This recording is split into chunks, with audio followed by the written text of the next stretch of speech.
Okay, this is Paul, Inventor 3, coming to you live from the lab.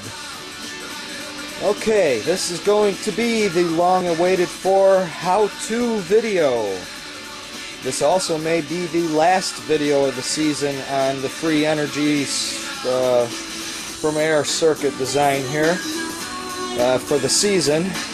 Weather's been really getting cold, 40 and 50 degrees only, and a lot of rainy days. Very cloudy and rainy every day. I feel like I've been on the Amazon here.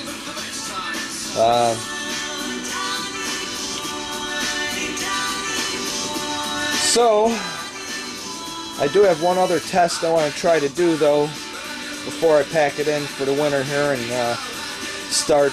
Next thing is I'll be working on the Tesla coils and everything, getting them tuned in.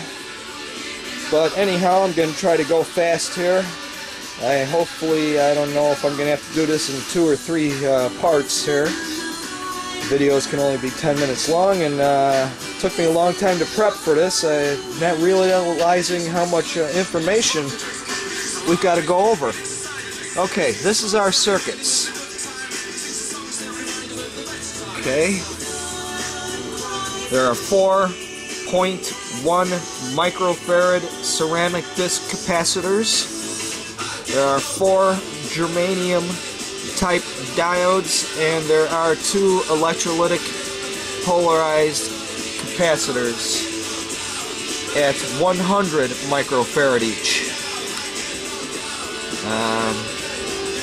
Let's see if we could zoom into those diodes there. You can see the stripes are all going around to the same side. They're all going around in a circle there. Okay, let's see if we can even see the numbers on those capacitors. 104M. Okay, there's our diodes again. Okay, as far as soldering everything together, you know, all your components have long leads on them. I wound up clipping a little bit off each component, off each end,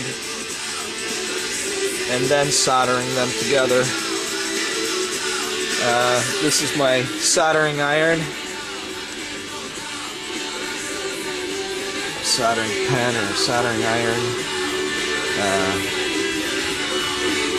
soldering pen.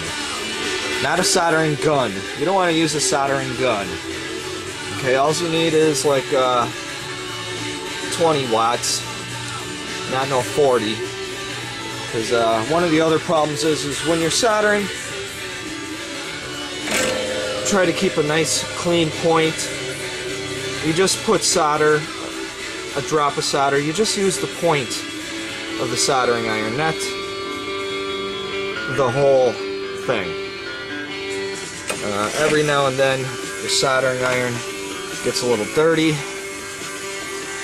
and where the heck, there's a razor blade. I just kind of scrape the point off every now and then when it starts getting dark colored.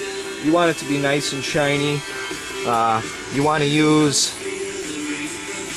there's another point, rosin core solder. Do not use acid core. Okay, that's plumbers. That's for piping. It's not for electrical current. So, very important, rosin core type solder.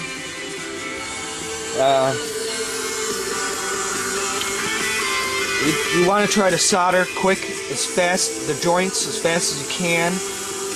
Not to overheat the components, because they will get damaged and they will not work. That's some problems I think some people might be having out there too. Try to solder quick.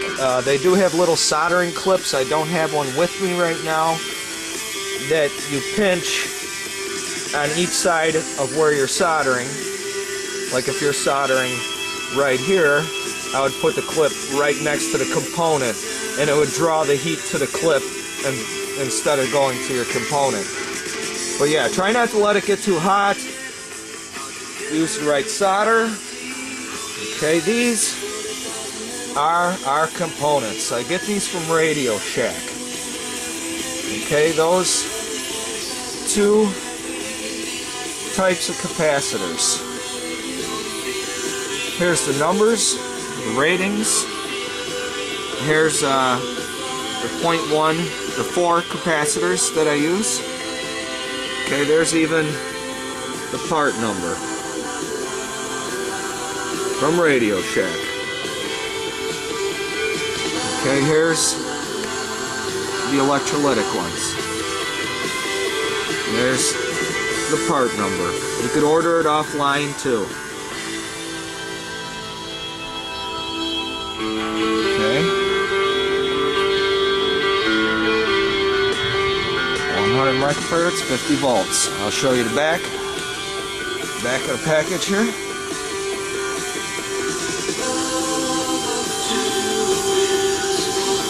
Okay, let me show you the back of the package of the smaller capacitors. Okay. Now, diodes, I get those through Mouser. Mouser.com. They're really nice, easy to work with. They're set up to use credit card or PayPal or whatever you want over the phone order. There's a lot of companies out there on the internet that you can go through for electronic components.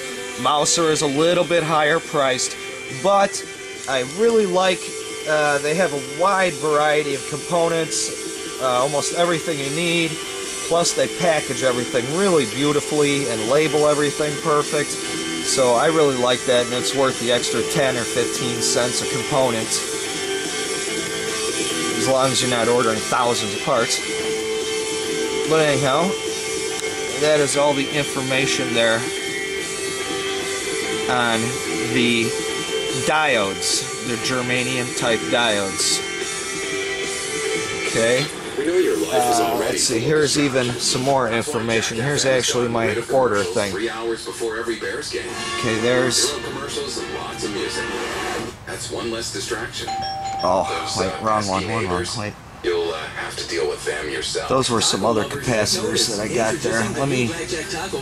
That one. There's the diodes. That's the diodes right there. And there's your part number. Okay.